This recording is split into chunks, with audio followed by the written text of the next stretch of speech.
First of all, welcome to this webinar. My name is Julie. I'm the Program Manager in Public Denmark and one of the hosts for this event and webinar, where we will talk about scaling in a crisis and zoom in on GovTech.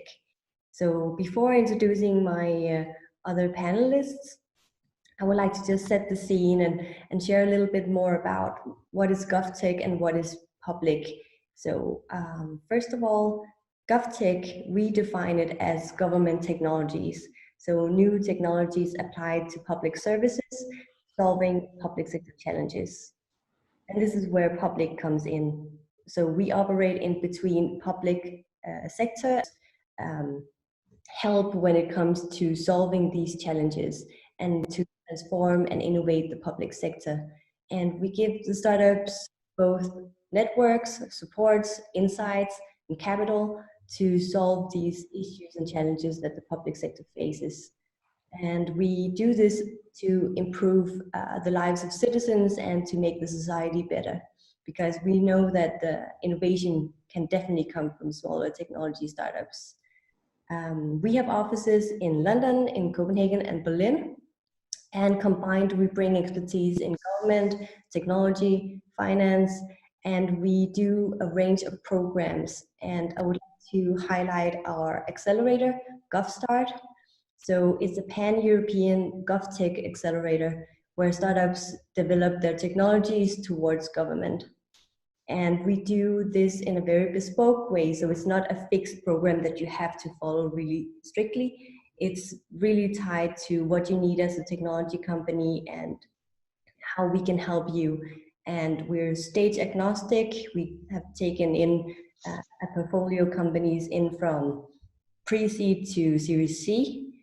And at the moment, we have 40 portfolio companies spread around these locations.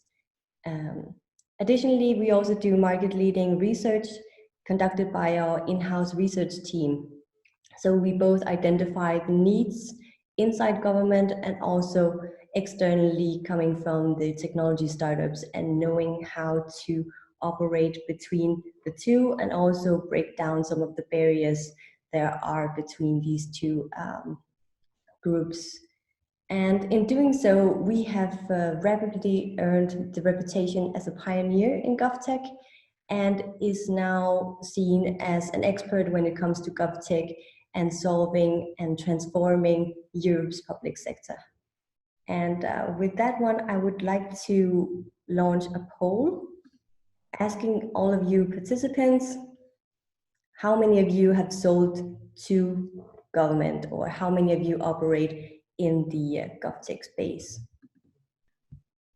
Great, so we actually see a lot of you who is tuned in, that most of you are actually selling to government or operating in this GovTech space. So that's really, really interesting and very cool. Then, great. I would like to move on to introducing our great panelists. So first up, we have Henry Mason, who is a VC at Dawn. So Henry, would you like to share a little bit about you and Dawn? Yeah, pleasure. Welcome everyone. So my name is Henry Mason. I'm a principal at Dawn Capital. We're a London-based venture capital firm. We're in fact Europe's largest B2B focused software investor. So that's all we do. I can talk about that in more detail in a minute. We have around $500 million under management. And where we invest is at Series A and Series B, so on the earlier side.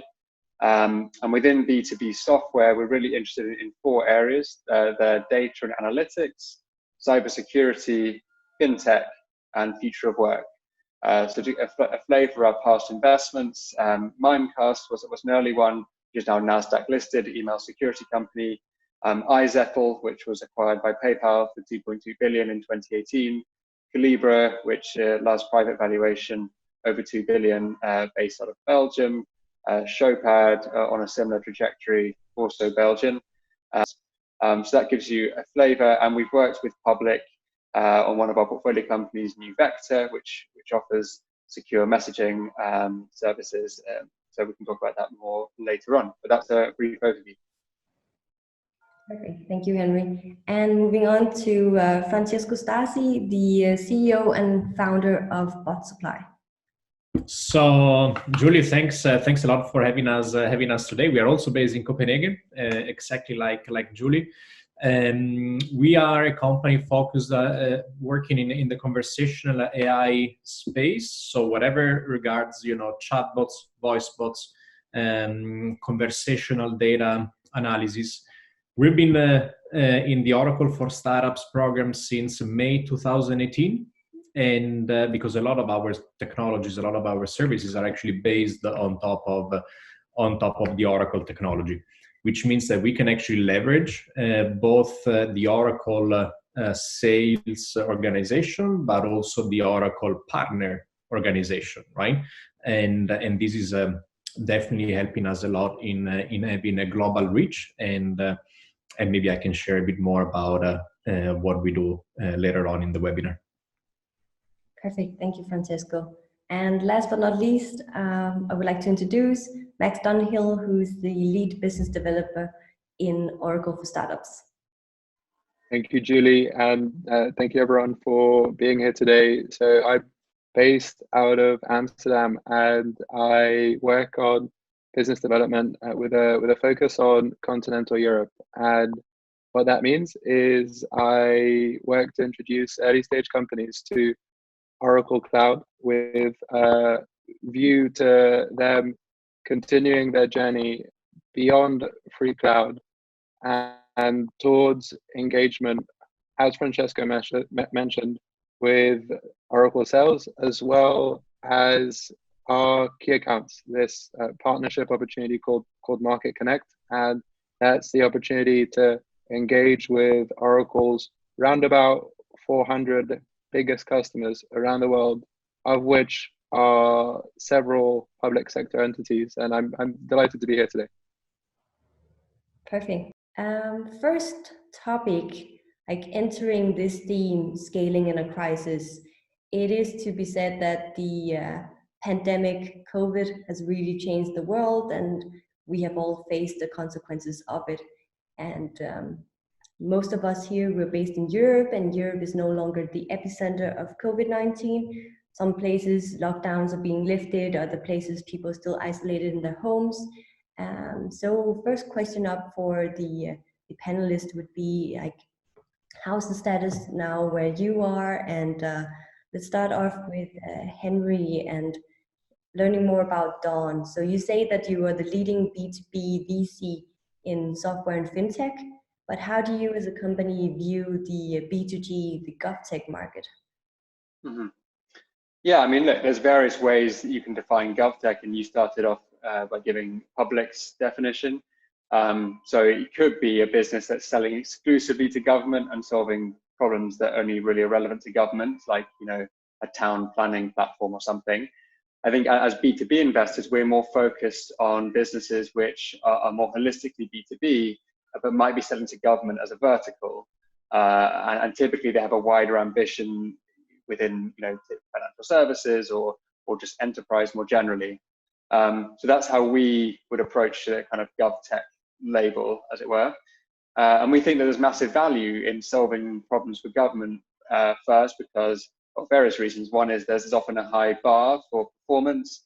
There's big data sets to work with. Lots of, the problems are just higher impact because they're affecting more end users. And governments are pretty picky about what they're going to push out, given that they sort of have a monopoly on the service that they're often supplying for people. So, their risk aversion in some ways makes startups, up their game. So typically for us, selling to government is one of the hardest. So when a startup comes to us and says, I have ambitions in B2B generally, I've started off in government and look at all my amazing traction, that's a really great sign for us. So we've always been interested in the government vertical in that sense, a couple of examples. As I mentioned, NewVector provides a secure chat application, kind of replacing WhatsApp or Slack for contact where they're not secure enough, having worked with Public I/O. Their first customer was the French government. When we invested, they already had them signed up. And of course, we knew that they would also want to go into the wider commercial market, and that's exactly what's happening. Or Garrison is a cybersecurity company that we backed out of the UK, selling initially to governments, military and intelligence agencies. So when they go after the commercial sector, they have amazing references where people know it's fit for that sort of level of operation, and they can be sure that it's good enough for their commercial situation. So yeah, we're excited about GovTech and how it can influence and set the standard for the wider B2B tech stack. Next question would be to Max. I know that you're ex-founder of a startup yourselves. You worked in the edtech space, and like, how do you use the experiences that you have as a founder in your current role inside Oracle for startups? Absolutely, and my experience as a founder, I feel, means that I appreciate how mystifying it can be, especially to early stage founders, to try and sell to the enterprise. And I think that there's a lot of material out there around selling to customers and how to build effective social campaigns and how to build an effective marketing funnel. When it comes to selling to the enterprise, I think there's a bit more of an art to it, and therefore I think the Oracle for Startups program offers I see the value that it offers because of my own experience trying to sell to the enterprise, and so to have this opportunity to provide qualified startups with the space and the introductions required to effectively engage with enterprise customers, I think is a huge amount of value. And so I believe that my time as a founder means that I can most quickly see perhaps the stage at which a company is at, to then direct them to the resource that the Oracle for Startup program offers that is most relevant to them at that particular time. And lastly, Francesco, how's the crisis affecting you? I know you're also Italian, but you're based here in Copenhagen. How's the crisis affecting BotSupply?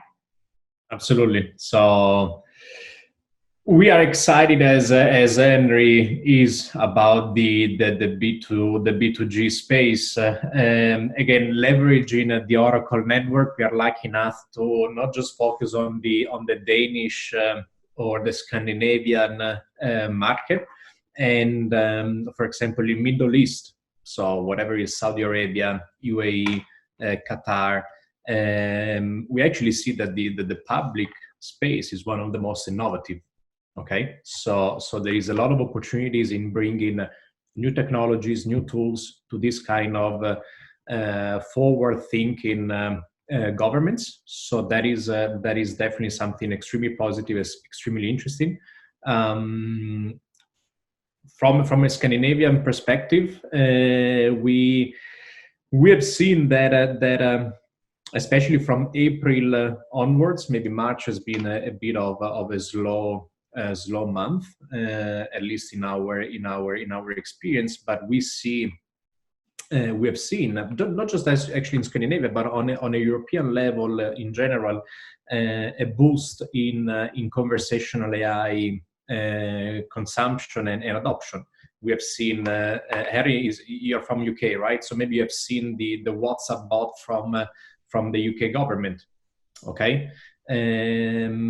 Microsoft, together with the local Danish hospital, they also launched a chatbot. Okay, so for us it was very good to see that even if, especially if the public sector adopts this kind of technology, then it's definitely a good aspect, a good factor to look at, in the next quarters, next months in an extremely positive way. We as a company, we have been running a campaign to actually offer our platform for free until the end of June, and yeah, we are very bullish and very positive when it comes to chatbots. And together with Oracle, we have been, working and talking with companies from Venezuela to Cambodia, from Finland to Congo. So really, really cool. Speaking of boosts and also how tech, cross borders, and so, Henry, you as a VC, and given the crisis, how's your take on the GovTech market right now from a VC perspective? I think I'd agree with what Francesco just said there. Like governments have always been innovative in technology. Now we're seeing some of that accelerating. With being forced to adopt technologies, but taking it as an opportunity to build a more solid foundation for the future. For example, remote work is obviously a huge topic area, but the reality of saying, well, maybe we should use it as a strategic opportunity to think about decentralizing our workforce, and not just for cost reasons, but for access reasons, right? The government has a particular mandate to think around inclusivity, and in the UK, de-emphasizing London. But previously, it's been harder to do because of needing to be in a physical central London building.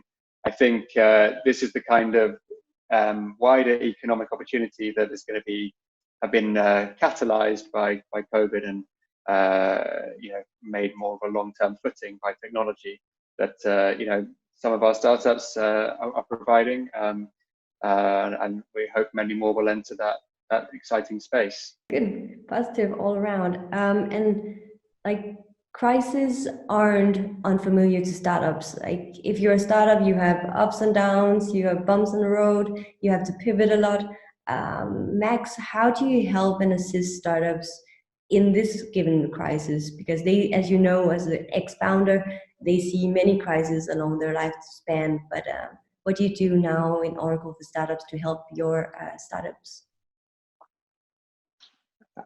Absolutely, and the first is a recognition of the financial pressure that this current crisis has placed on many early stage businesses, and so as part of that, since April 30th and until the end of June, there has been no bill for startups on the Oracle for Startups program. And in addition to that, what that means is that there's more working capital freed up to spend on trying to generate new R&D, for example, because a startup on the program called Copsonic have ultrasound solution which has become so relevant, for example, in the context of contact tracing apps, in the context even, for example, of operating elevators without touching the buttons. And so this company had to relatively short amount of time to adjust and meet all the inbound inquiries that they were getting for proof of concepts for their solution. And so I think that this recognition of the situation that startups can find themselves in at a time of crisis, and this opportunity that is then facilitated to engage with potential customers, also in the public sector, are all ways in which the Oracle for Startups program has been there for early stage businesses at this time. Francesco, so BotSupply is also an alumni to the GovTech program Denmark that we ran for the Danish Ministry of Business and the Danish Agency for Digitization.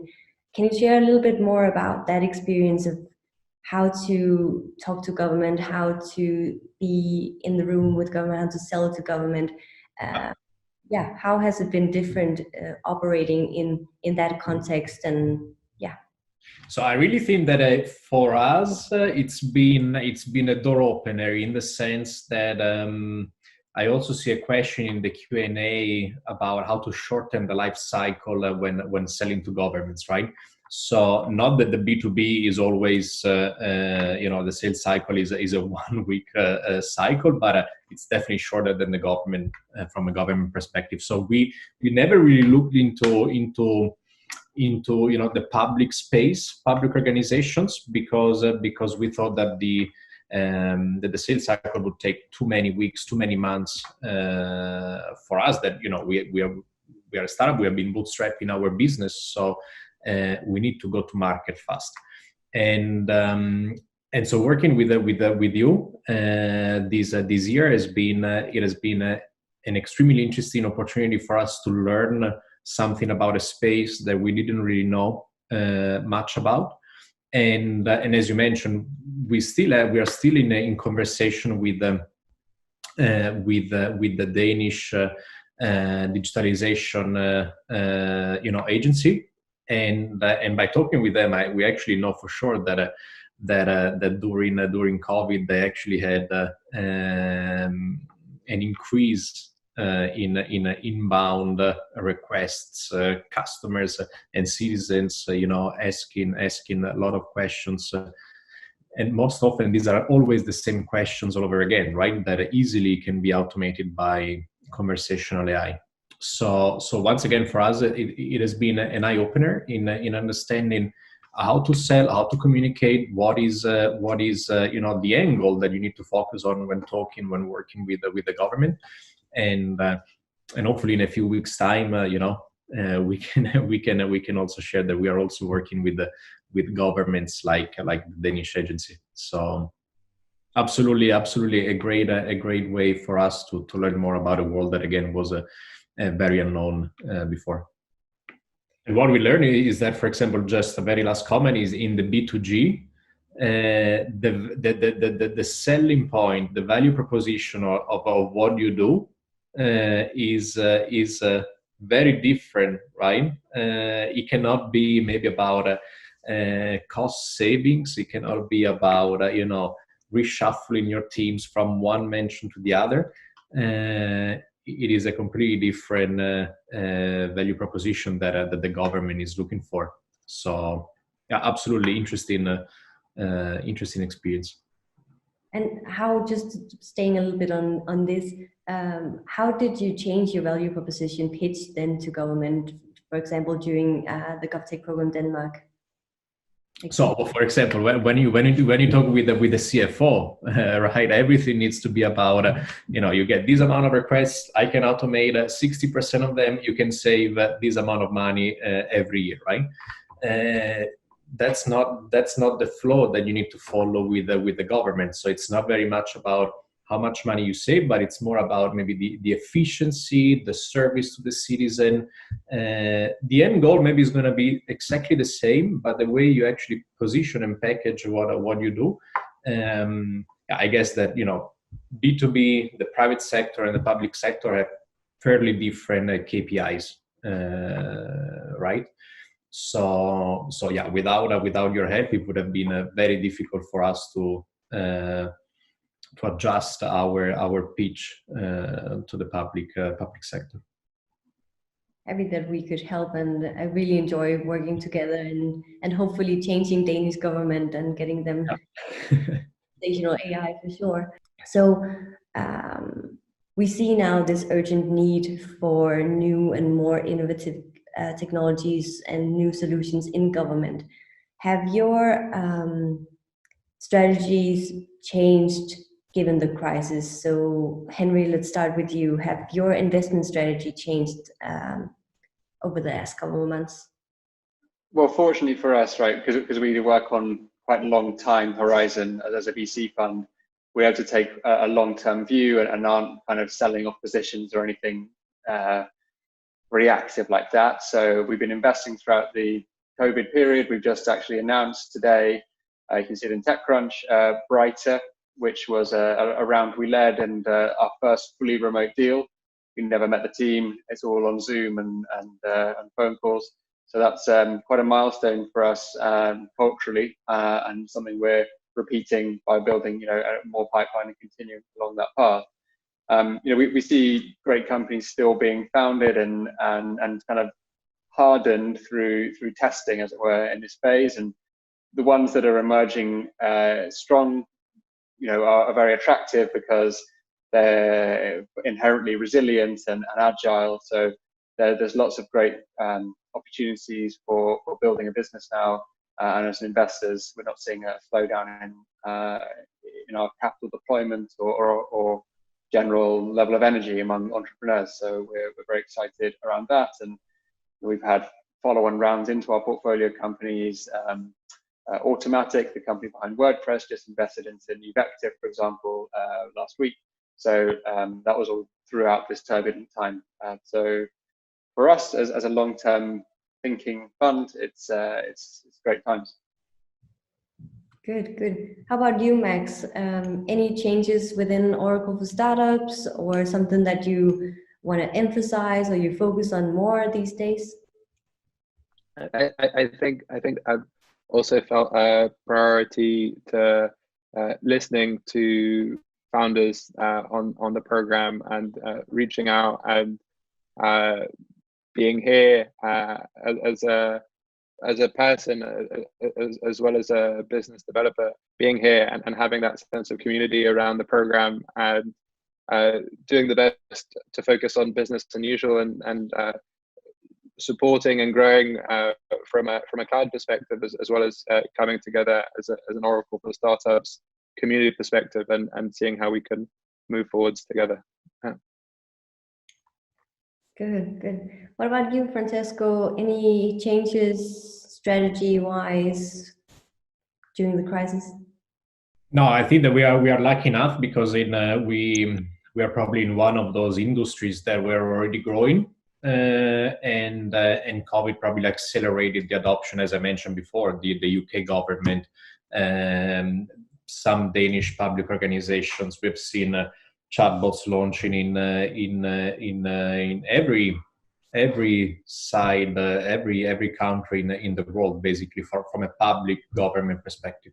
So overall, I don't think that our strategy is gonna change completely. We have done some adjustments here and there, but once again, I think that we are lucky enough. One of those lucky, I wouldn't really mention us as a company, but the industry as such, that will probably get a boost out of the situation. So no major adjustments, just some fine tuning here and there.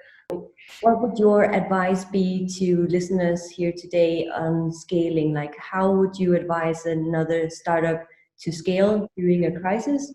And the question in the chat is, what resources would you suggest founders considering a B2G approach from the outset? I'd be happy to, realizing that it's a shameless plug. Having said that, I think that the resource is the Oracle for Startups program.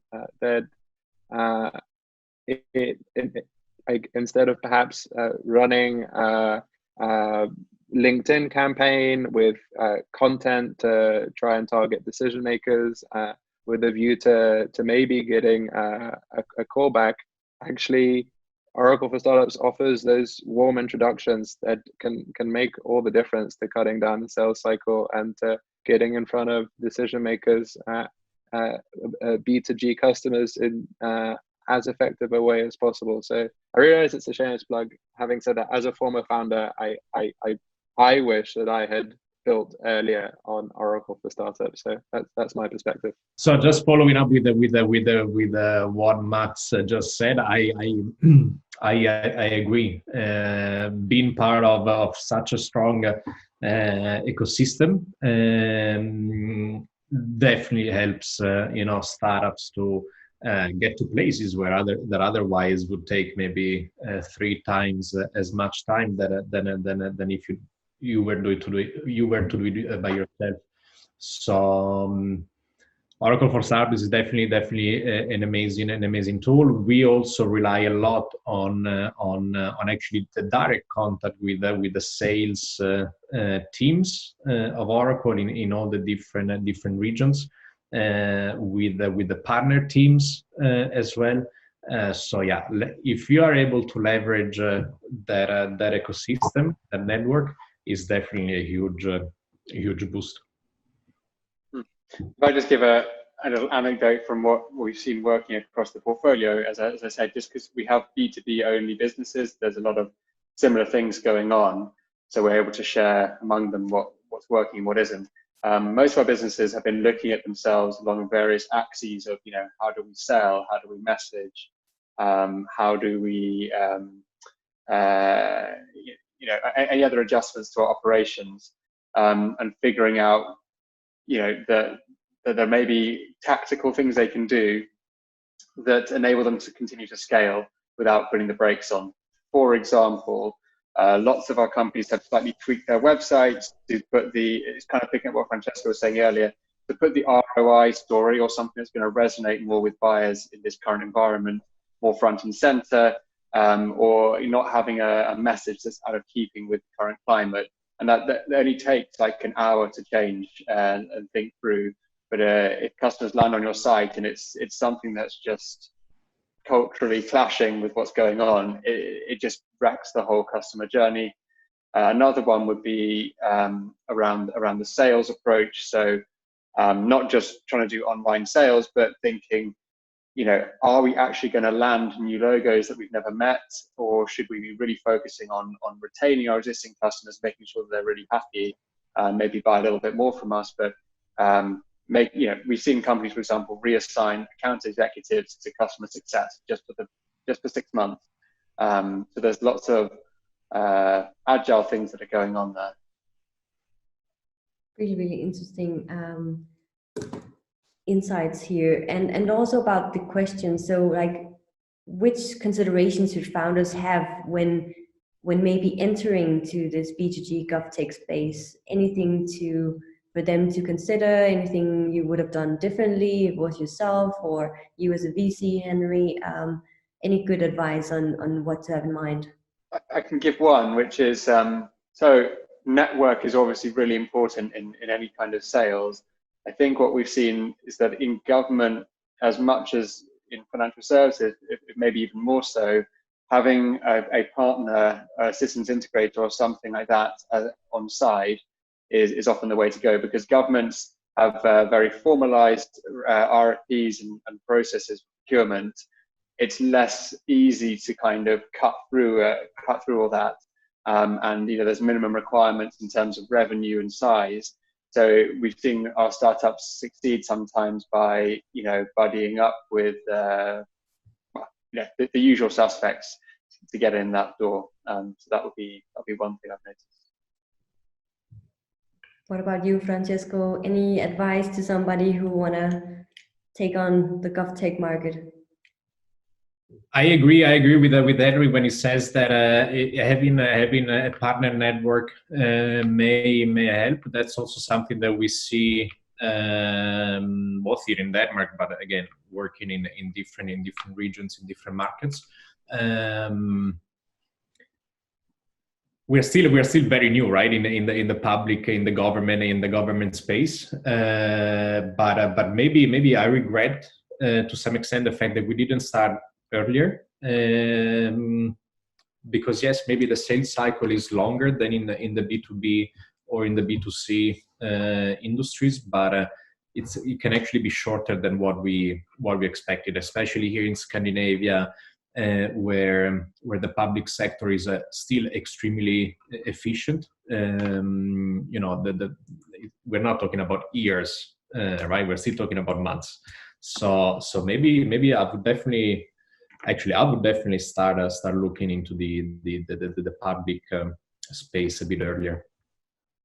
Actually, we have another poll ready, so I'm just gonna read it out loud.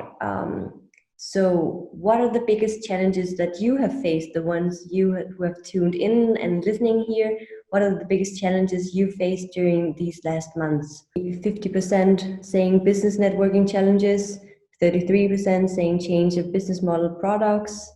Then we have a little bit of cash flow challenges, then operational administrative challenges, tech challenges, and other. So definitely these business networking challenges, some of you have already addressed it, and it is difficult when you cannot go out and meet anybody as you want to. But maybe Max, can you share a little bit more on these warm introductions?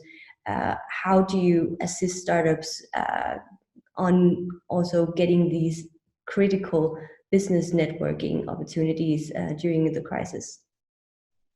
Absolutely. And these opportunities come about after a company becomes Market Connect eligible. And in order to become eligible, there are 7 steps that they need to complete. And this is not to punish early stage businesses. This is actually to give Oracle every opportunity to best represent these startups to these customers in the run up to these introductions. And so once these steps are completed, the likes of which are providing a 2-minute elevator pitch, or reference architecture, or vector logos, then I have a counterpart actually in Denmark. His name is Lars Vestergaard, and what Lars does is that he runs Market Connect EMEA, and Market Connect is the function of introducing startups to Oracle's key accounts. There are, give or take, 95 of those in EMEA, and once these steps are met, and once Lars has sat down on a customer mapping journey with the founder of looking, okay, these are our key accounts, filtered by industry, by location, who would you like to meet? And once that shortlist has been put together with Lars and the founder, then an introduction is made to the relationship manager at Oracle, and then the founder and the relationship manager are at that first meeting. And really, very much as I've seen it so far, the expectation is very much on the startups managing that relationship themselves. And when our customers benefit from the most innovative solutions that our startups provide, and when those are built on Oracle Cloud, then all stand to benefit. Lots of European governments are more and more focused on open source. Especially American VCs tend to avoid startups with an open source product. From an investment perspective, what do you think about open source business models? Very interesting question. I think, open source has gone through various phases as far as VCs are concerned. Perhaps 5 or 10 years ago, as I think the question's implying, there was a big rush towards it, and then we've had some fantastic companies built and scaled from it. But some where investors, I think, have feared that too much of the IP has been given away, and there's not been a compelling reason for the startup to kind of capture all the value. So I think what the new model that's emerging is a sort of hybrid between the two, of sort of open core, where there's some things that can build a community, and you get the benefits of an interactive community where the IP is shared in effect between community and the company.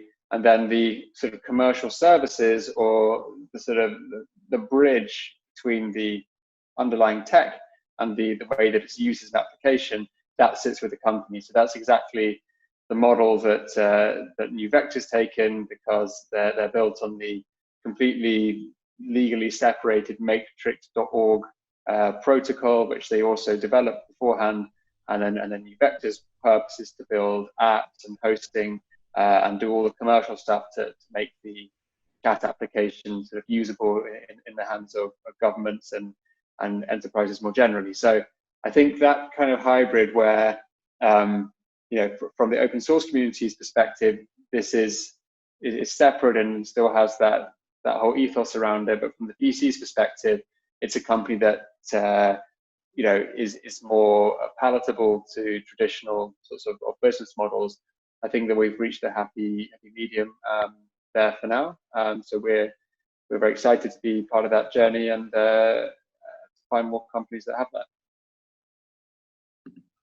Great answer. I really like that there's a hybrid model, and that all VCs aren't too afraid of open source or GovTech. We will send around an email after this following up with you, and you will have all our contact info, and we will definitely be in touch. And we encourage you all to write and ask a lot of questions, and we are here to help you scale during this crisis. So thank you very much, everyone, for joining, and see you next time. Thank you. Thank you.